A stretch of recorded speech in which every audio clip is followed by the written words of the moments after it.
Hello friends, today we are going to discuss about Mary Wollstonecraft's Vindication of the Rights of Women. We'll be discussing in brief about this text. But before we come to the topic, we'll just discuss about how how she attempt to how she decided to write over this topic, because this text, Mary Wollstonecraft's text of Vindication of the Rights of Women, this is supposed to be one of the early feminist texts. So, what actually was she a feminist, or was she demanding? What was she actually demanding about? We'll be discussing. So, before that discussion, we'll just have a brief introduction of the feminism also, or the feminist movement also. Feminism actually it started as a social movement in the late 18th century to achieve political or to achieve political rights for women.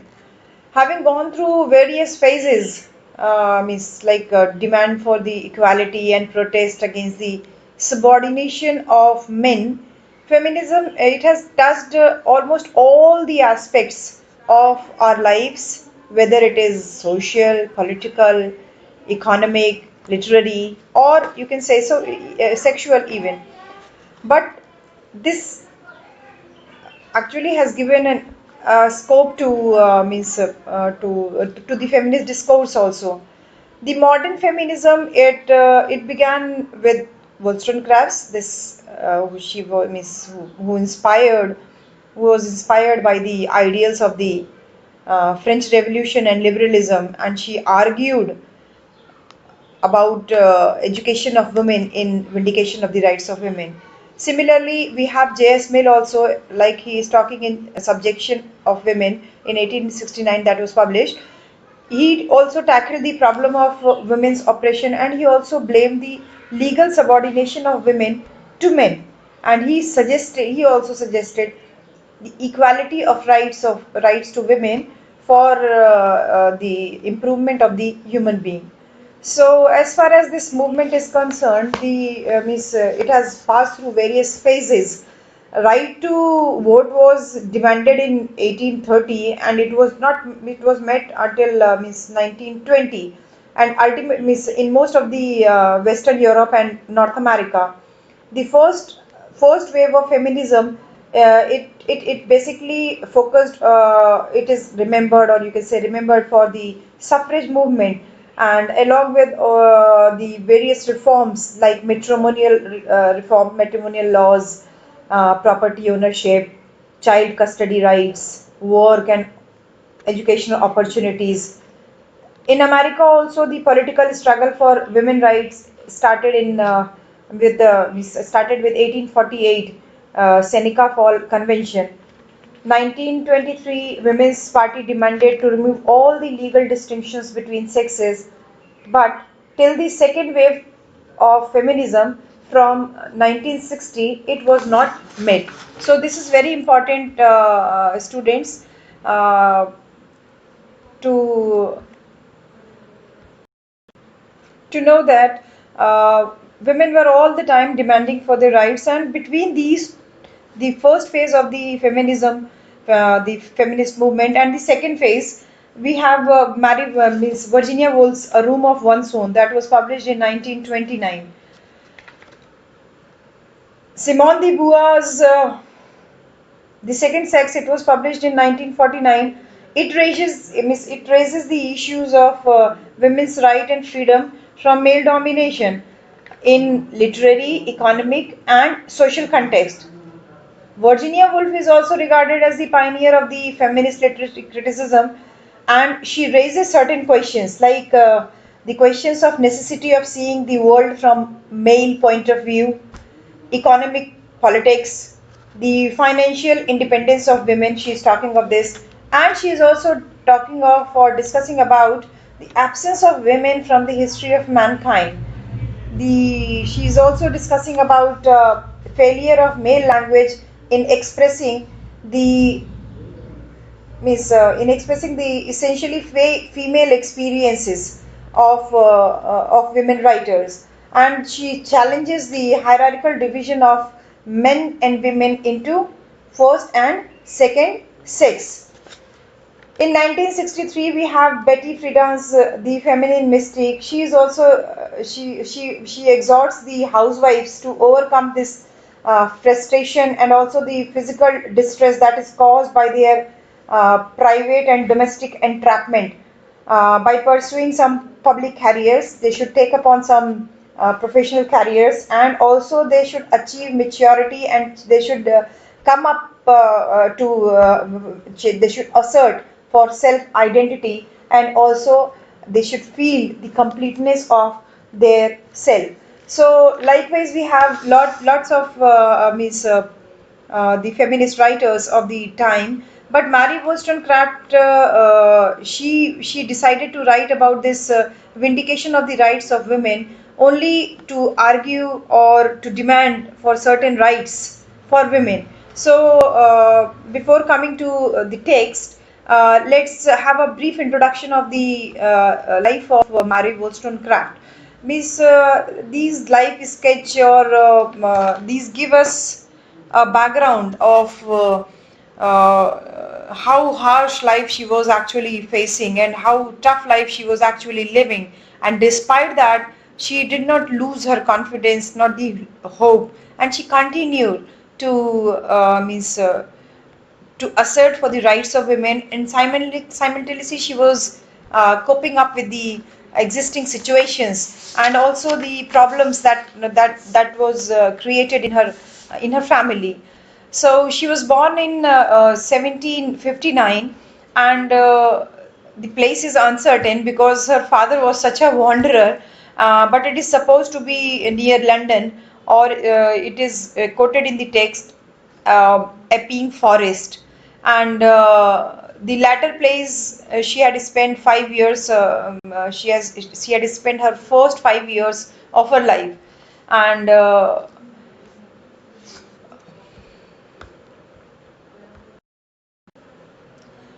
from a very means early childhood, from a very means initial phase of her life, she had exhibited very exquisite sensibility. She was very understanding sort of person, and she was a very determined fellow. But her father was a despot. He was, you can say, a autocratic person, and he treated his wife as one of his subjects. So he used to beat her, and she used to see all these things, and she was all the time worried about how to save her mother from the tortures of her father. So she could not, because of all these circumstances, her father was not supporting the family, and thus she could not go to school, and she could not have that formal education.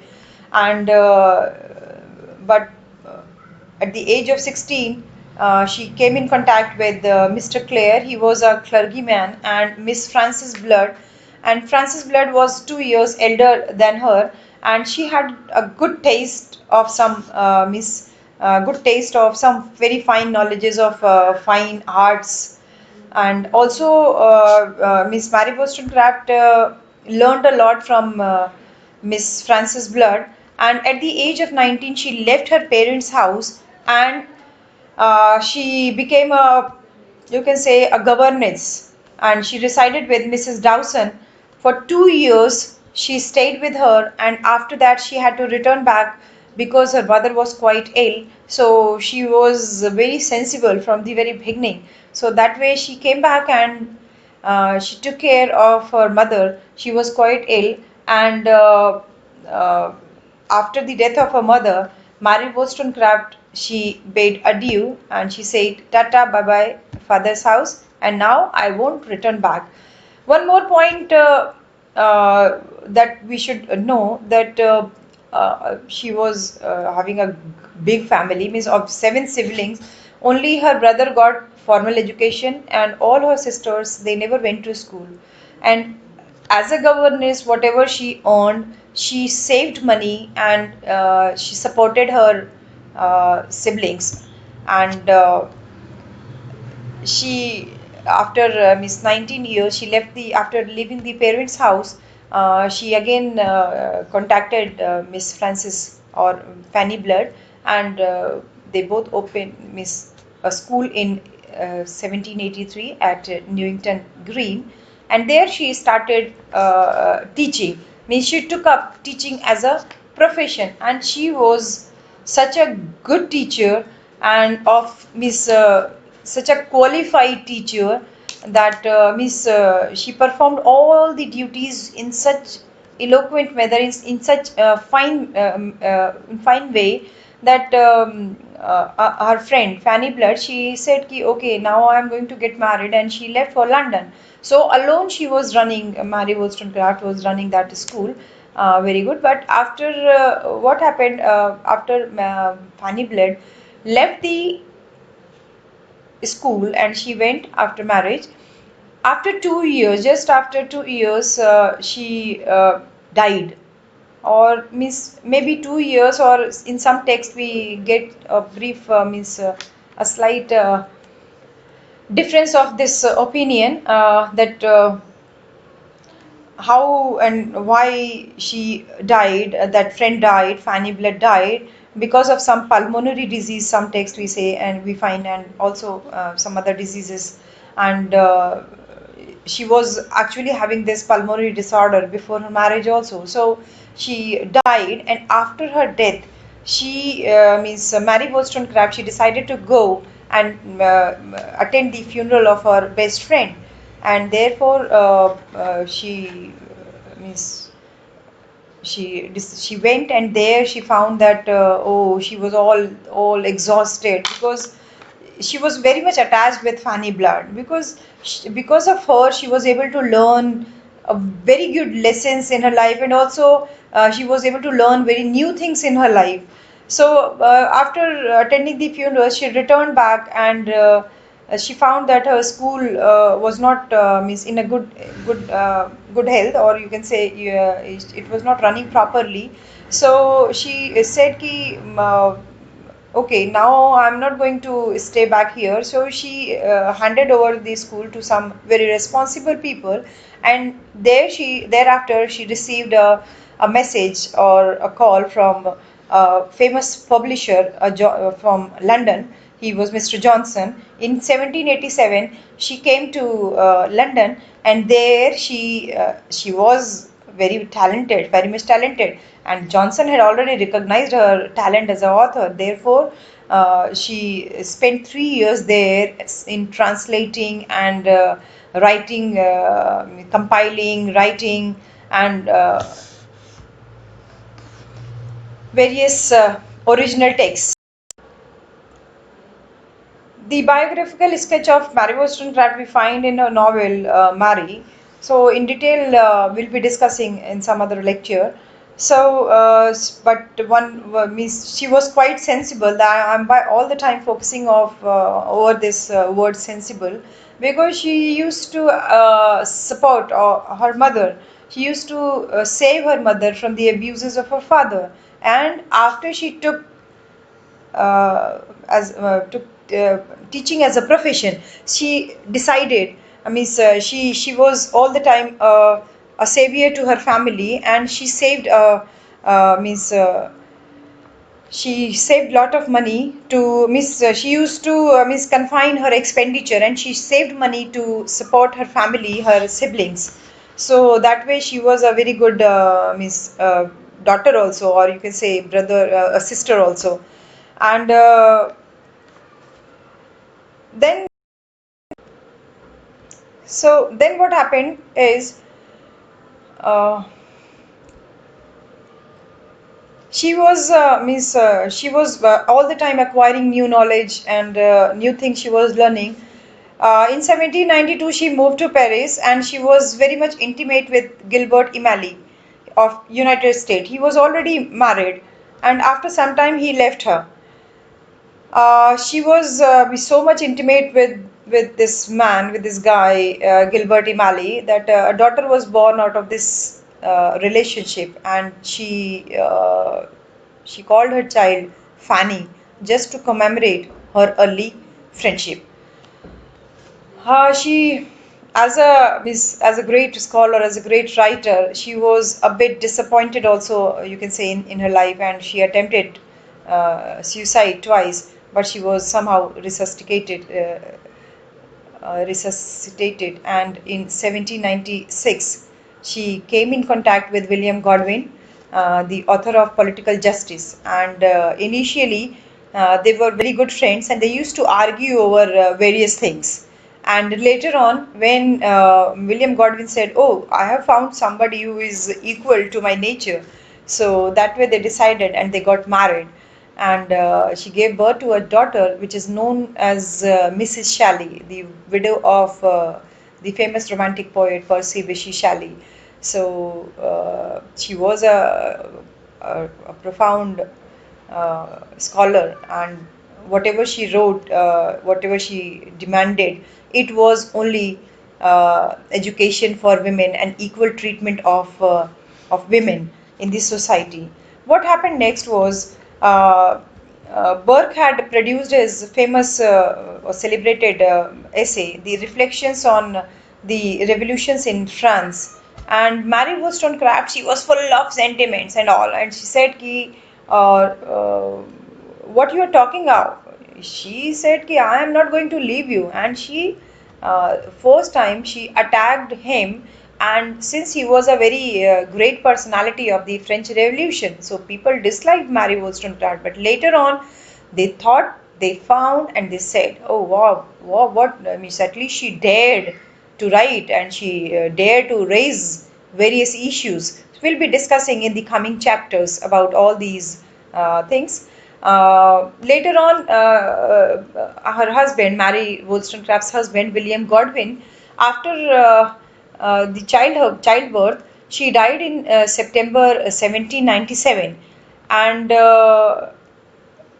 later on, the common public came to know about her various relationship that was published under the title Memoirs. It was after her death, William Godwin took this task of publishing this text, publishing this. It was a collection of her personal memoirs, of her personal travel accounts and her life sketch. So she was very much criticized by the people because of her various affairs, and because it's like always women who have to prove that they are pure, uh, they are humble, they are in subordination to men. So she was living a very indifferent life. So that way she was attacked by various authors. But lately her text, this Vindication, was regarded as a famous text or the basis of the early feminist text. So before coming to the text, let's discuss what is the meaning of vindication. Vindication.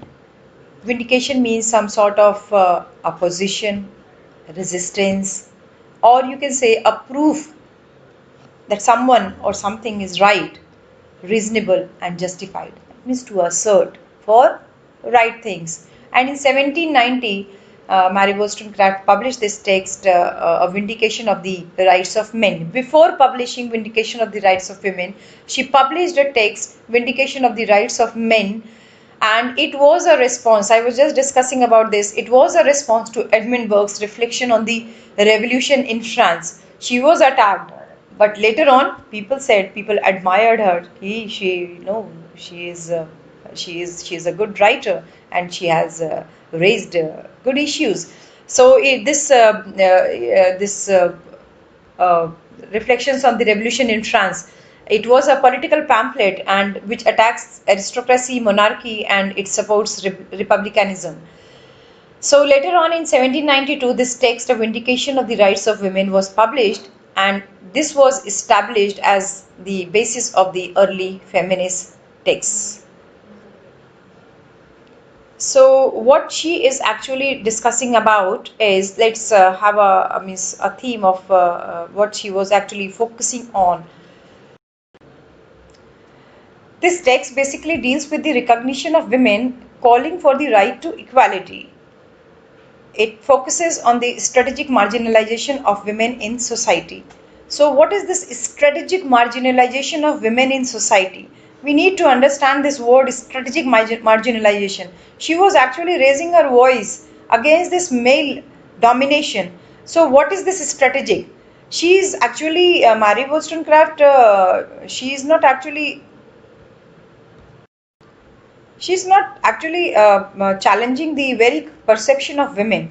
But Mary Wollstonecraft, she wants to reform. She wants to have rights within this system because the feminist construction of gender and women is started in 1960, and she does not talk of this gender and women and all the of feminism and all, but she wants a reformation in the system, in the existing system. She does not want, she's not challenging the perception of women. So we need to understand this. She's raising the voice, she's challenging the anti-discriminatory, the unequal treatment of the women folk, and the strategic marginalization of women in society. So this strategic marginalization, how it is strategic? For this we need to know the three things: institutional, intellectual and mental.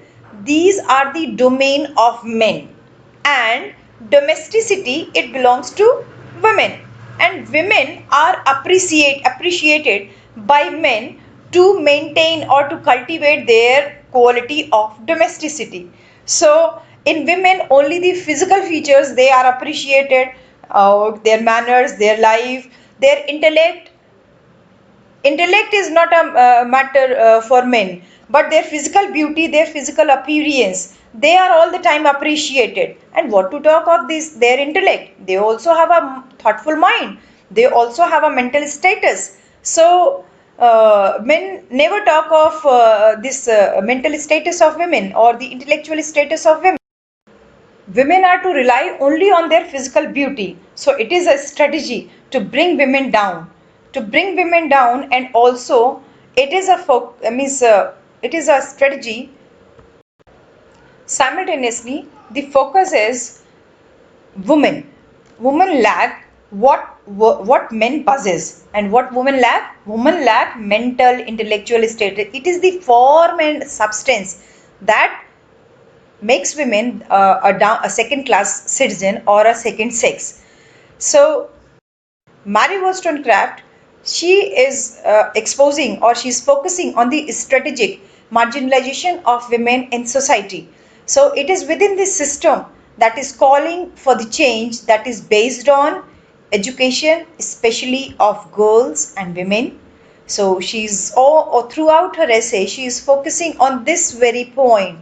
You can say this is the thematic point. She is focusing on the education for girls and women, and she also wants women to be friends of men. That means marriage as friendship. Marriage is not a bond of slavery that women should always be subordinated, subjugated. No, she said that marriage should be treated as a friendship. And she is also treating of the problem of sensibility. Why the sensibility of women are ignored? Their intellectual heights are ignored, their mental status are ignored, their sensibility, their feeling are all the time ignored, they're always treated as a child. She's focusing on this very issue, that women should not be treated as a child. And also she is talking of liberalism, liberty of women to take means liberty to take a profession of their choice according to their mental status. So she also wants liberty in all the fields of life, like what men possess should also be possessed by women. And she is also focusing on the middle class women, especially, who are very good housewives, but at the same time they are also frustrated, they also tend to develop certain frustrations out of this their marriage.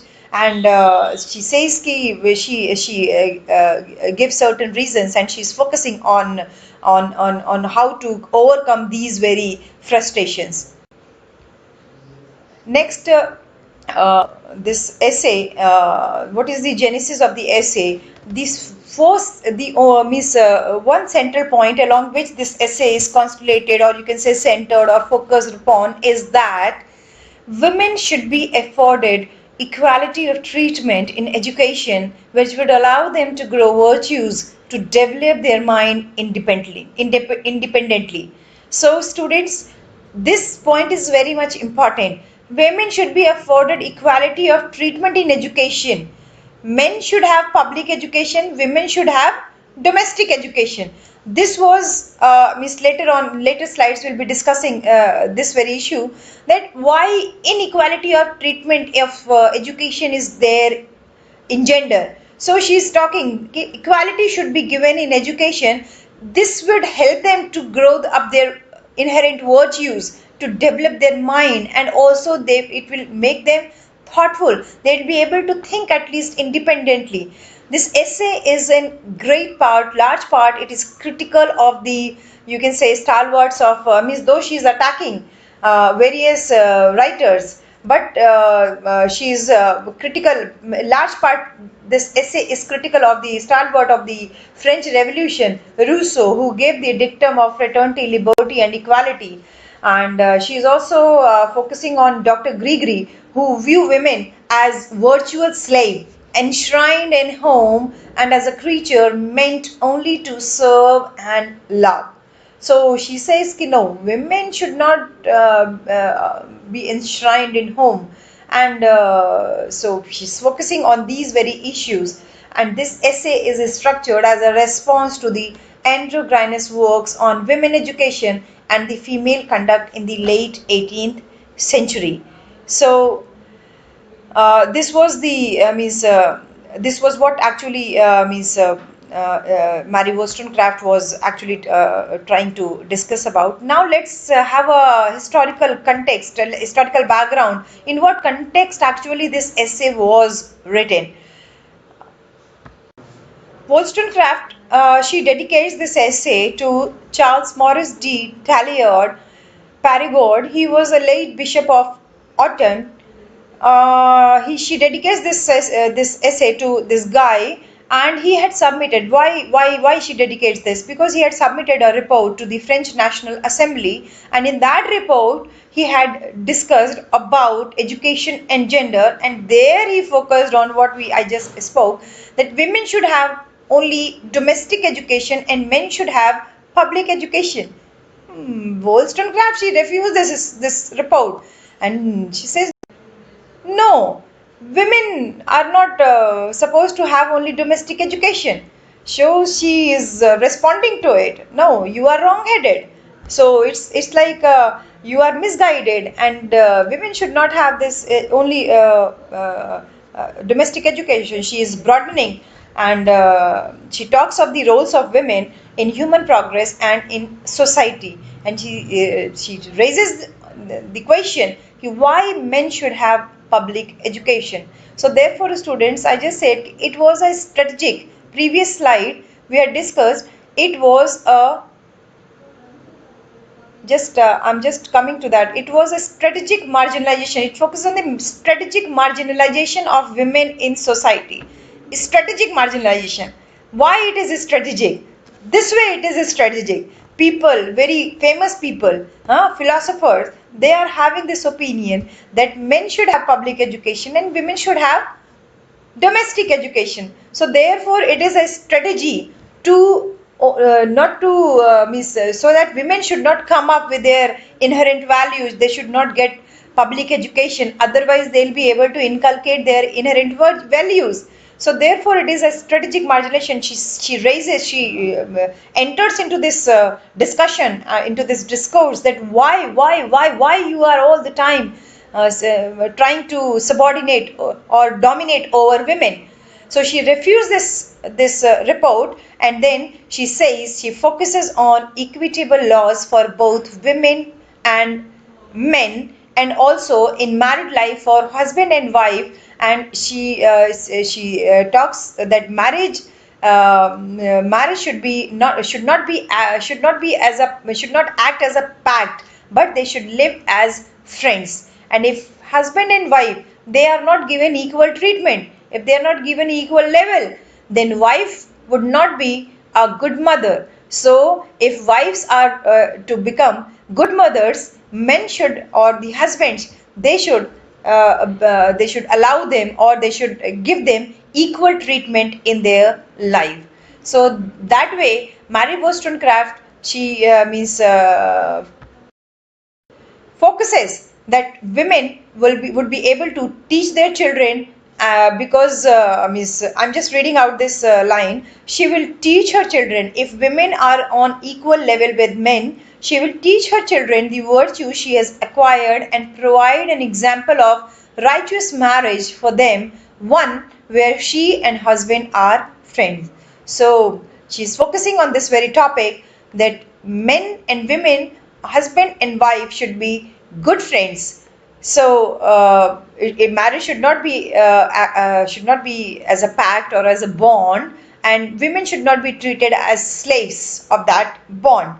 So next we'll be discussing of the what is the actually crux of the, just a brief introduction we are supposed to take here. So the crux of the essay is this essay is divided into 14 chapters, and each chapter is having soft contained essays from different perspectives. She is taking different topics, and you'll be finding a bit of repetition also in these very essays, in these very topics, but she is a very good stylist, and she takes up all the issues. She handles it very properly, and she begins this essay with the view that neglect of girls' education is largely to be blamed for their abject social status. So this point again is to be noticed by the students, that why, whom she is blaming. The neglect of girls' education is largely to be blamed for their abject social status. She says this, that women are subordinate, women are treated as second class citizens, they are not given equality of education, and this lack of education makes them a second class citizen. So they are not able to get their appropriate social status because they don't have education. She attacks, Mary Wollstonecraft, she attacks the social constructedness of femininity, and she tends to cultivate the weakness and artificiality in women. Mary Wollstonecraft comes up as a representative of very education that focuses on virtue, and about which she is writing in this very essay. So, in the historical context, if we discuss this essay, what were the conditions, social conditions that were prevalent during the time she was writing. So, if we really want to means come up or concentrate or focus, or in just one word or in just one line, if we want to discuss that what was the historical, in what historical context that this essay was being written, it was like a shift from the age of enlightenment to the age of revolution, because there were two revolutions that were going on, French Revolution and the American Revolution. And the American Revolution that took place between 1765 to 1783, and the French Revolution between 1789 to 1790. These two revolutions, you can say the means ideological rephrasing of man's, that like women were very strategically they were subordinated, treated as subordinate creatures. Similarly, how men were supposed to be a dominating creature or a superhuman. The ideological rephrasing of man's position in this society, in this socio-political matrix, it was totally dependent or decisive, acted upon on these very two revolutions, that is the American Revolution. So it depends on these two very revolution, this French Revolution and the American Revolution. These two revolution, they demanded or they produced certain documents, the United States Declaration of Independence, and also the Declaration of the Rights of Men and of the Citizen. These documents established man as a rational human being. That means only they were talking or discussing about men. women were never a part of their discussion. So this declaration of independence, it focuses on, it asserts, it is all the time asserting that we hold these truths to be self-evident, that all men are created equal, that they are endowed by their creator with certain unalienable rights, that among these are life, liberty, and pursuit of happiness. So, we hold these truths to be self-evident, that all men are created equal. They are endowed by their creator certain unalienable rights, that among these are life, liberty, and pursuit of happiness. So, life, liberty, and pursuit of happiness are supposed to be the very basic features that are demanded or that are required to be required for a common human being. But he says the basic rights are evident, like they say, why it is only confined or limited only to men? They should have life, liberty, and pursuit of happiness. They can take up a profession of their own choice. They can live their life in their own way. They can be liberal. They can be free to move anywhere. They can get good education. So why it is only it is confined only to men? The idea behind this lies in the patriarchal system of the society. We all are evident what actually patriarchy is, but Chris Weldon has given a definition of patriarchy as the term patriarchal. It refers to the power relation in which women's interests are subordinated. So this first line of the patriarchy's definition, it itself reveals the power relation in which women interests are subordinated to the interests of men. So automatically, to have the power relation, to have control over power, it is the basic instinct of men, and therefore it was a strategic planning, it was a strategy to marginalize women in society, to have domination over women. These power relations take many forms, from the sexual division of labor and the social organization of procreation to the internalized norms of femininity by which we live. And in patriarchal discourse, the nature and social role of women are defined in relation to a norm which is male. And therefore the feminists, they are all the time discussing, or they are all the time refuting these very definitions of patriarchy, or the strategic planning of male domination. And therefore this feminism, what actually feminism is, according to the post-structuralist theory, this is again given by the same author, Chris Weldon, in her book Feminism, Practice and Post-Structuralist Theory, where she is discussing about feminism's definition, that feminism is a politics. It is a politics that directed at changing existing power relations between women and men in society. These power relations structure all areas of life, family, education, and welfare. The world of work and politics, culture and leisure, they determine who does what and for whom, what we are and what we have become. So this definition is the best definition for vindication. That means for opposition, for resistance. Like, if we explain this, if feminism is in terms of patriarchy, if we explain this definition of feminism, so if patriarchy is ubiquitous, then feminism is also ubiquitous. Mary Wollstonecraft enters, or you can say she does intervene into this very discussion of why women are all the time subordinated, subjugated. She between these two revolution, this American Revolution and this French Revolution, which are demanding rights, equality of rights for men. So she is actually intervening in this change, in this scenario, and she does not place women biblically, but she is rationally placing women or demanding rights for women.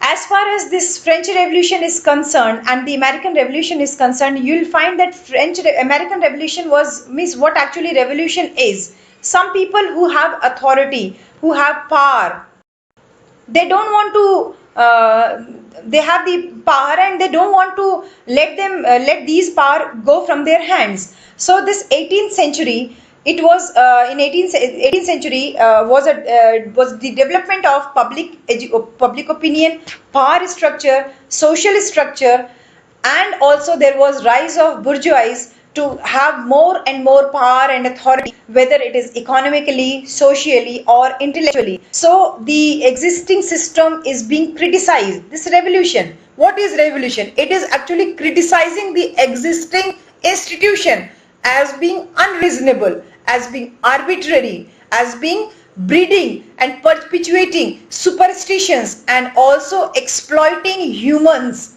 Means humans are exploiting humans. So it was what actually Miss Enlightenment was talking about, and therefore Mary Wollstonecraft, she enters into this discussion that age of enlightenment, it was moving towards age of revolution, and we had this French Revolution, and there we have the certain writers to whom she is attacking.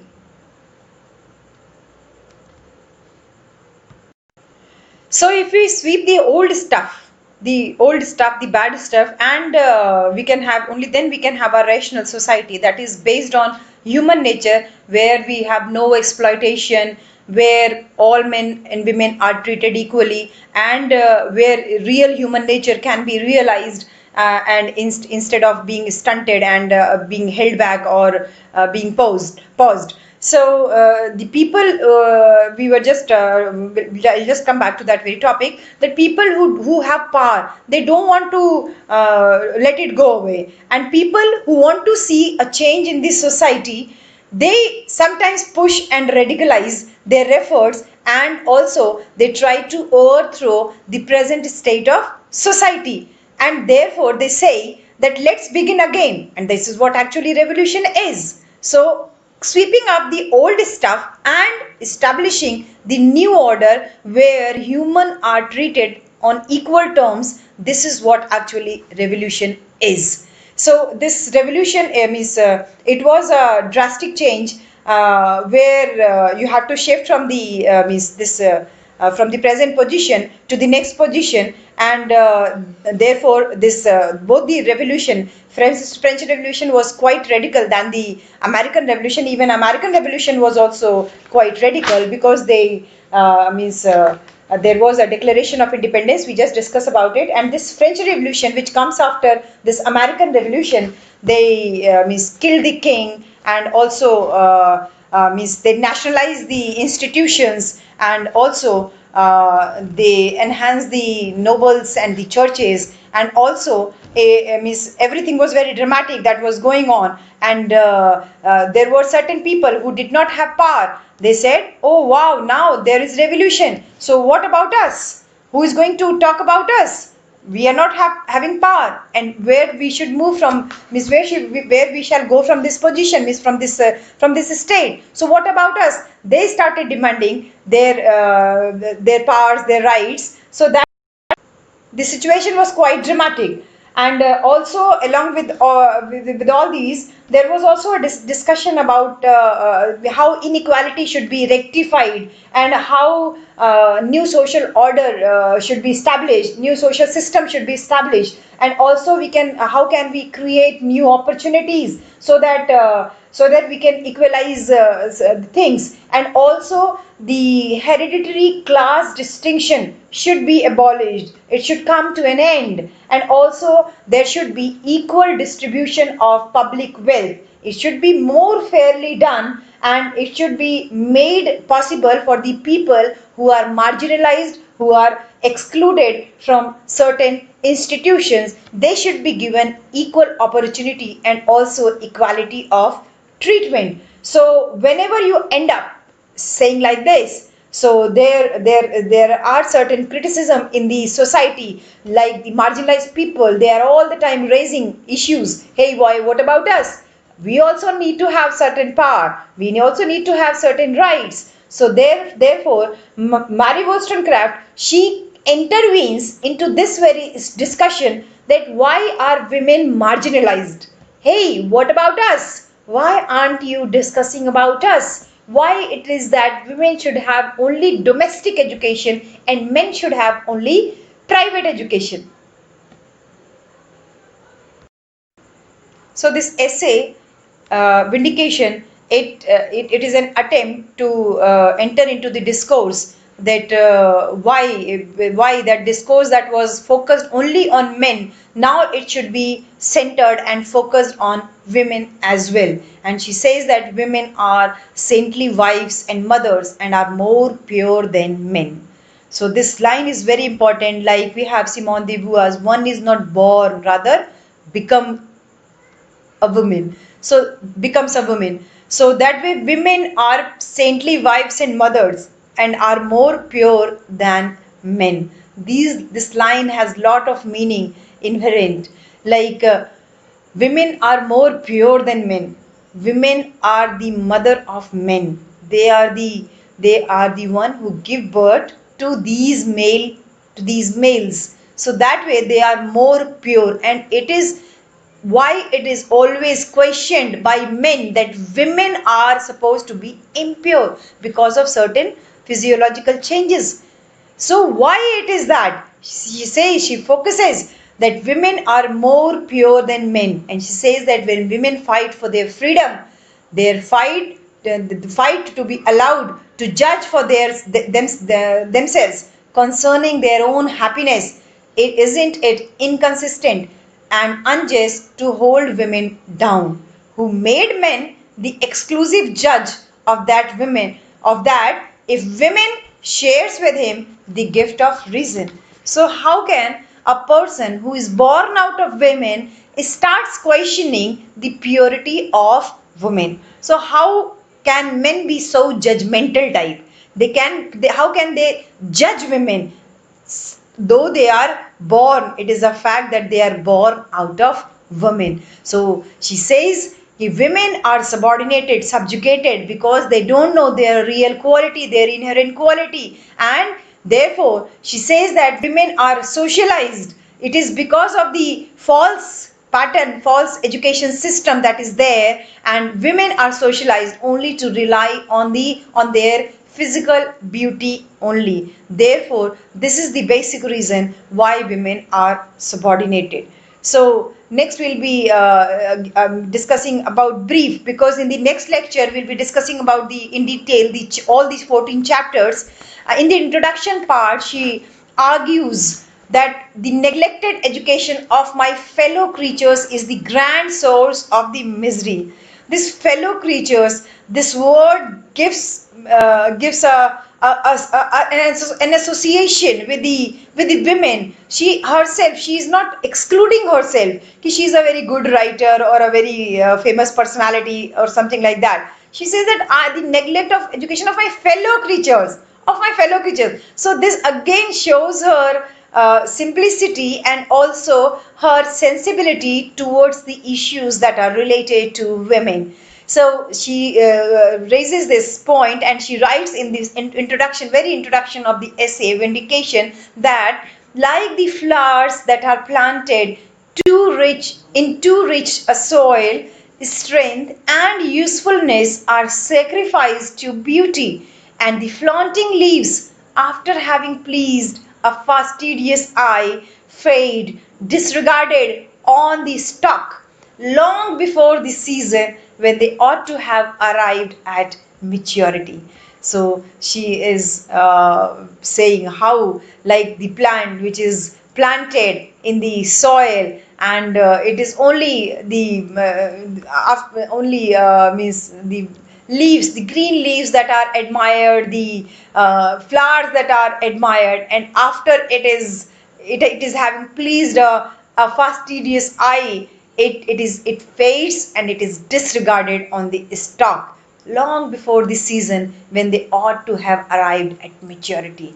She is straight away focusing on the women who are nurtured in a manner only to please men, and therefore she accuses the false system of education for all this, why women are all the time said from the very beginning, and she is attacking women also, mothers also. It is because of the fault of the mothers that women are not, or the young ladies, they are not able to develop or inculcate their intellect, and they're not able to feel or express like men, and they are only all the time busy cultivating their physical beauty only to please a fastidious eye or only to please their husbands. At a very tender age they are married and they fall and fade, and they are like disregarded on the stalk. They live a life abundant. So that way she is coming, and she says that yes, I am a, because I am a woman, I would not lead my readers to suppose that I mean violently to agitate the contested question respecting the equality and inferiority of the sex, but as the subject lies in my way, I cannot pass it over without subjecting the main tendency of my reasoning to misconstruction. The male pursues, the female yields. This is the law of the nature. The physical superiority cannot be denied, but not content with this natural preeminence, men endeavor to sink us still lower, merely to render us alluring subjects for a moment, and women intoxicated by the adoration which women under the influence of their senses pay them, or to become the friends of the fellow creatures who find amusement in their society. So when she says the physical superiority cannot be denied, so we'll in the previous slide we had discussed that she is not challenging the social order, she is not challenging, but instead she is demanding for a reform in the existing social order. So she is not challenging the female male superiority, physical superiority, but like she says they should be given equality of treatment, and because they are not given equality of treatment, women are all the time busy, they are intoxicated, this she uses this word, intoxicated by the adoration. They are treated, they are all the time taught to only cultivate their physical beauty or to maintain their physical beauty, and which should please their men, and therefore it means in lieu of that admiration, they are either pay them or to become the friends or the fellow creatures who find amusement in their society. She says men and women should behave like friends in their marital status, but unfortunately because of the faulty system, education system, it is not happening, and therefore she comes to this topic, and she says that I'm just reading out from the text, and she says she points out the true dignity and the human happiness consists in to persuade women to endeavor to acquire strength both of mind and body, and to convince them that the soft phrases susceptibility of heart, delicacy of sentiment, and refinement of taste are almost synonymous with epithets of weakness, and that those beings who are only the subjects of pity and that kind of love which has been termed its sister will soon become objects of contempt. Similarly, she is talking in rest of the in all the chapters. She is discussing over the various taking over the various topics, and the crux of it is that men and women should be given equal treatment in the society, and also they should be on equal terms in all these spheres of life. Especially she demands equality of education for women. Thus she says ki means let's not only focus or treat women as subordinate creatures rather than to treat them as equal human beings. So students, will be meeting with chapter 1 and rest of the chapters in the next class, in the next lecture. Thank you very much for this, for listening this lecture, and also we'll be meeting very soon with the second lecture that is again focusing on the rest of the chapters of Vindication of the Rights of Women. Thank you.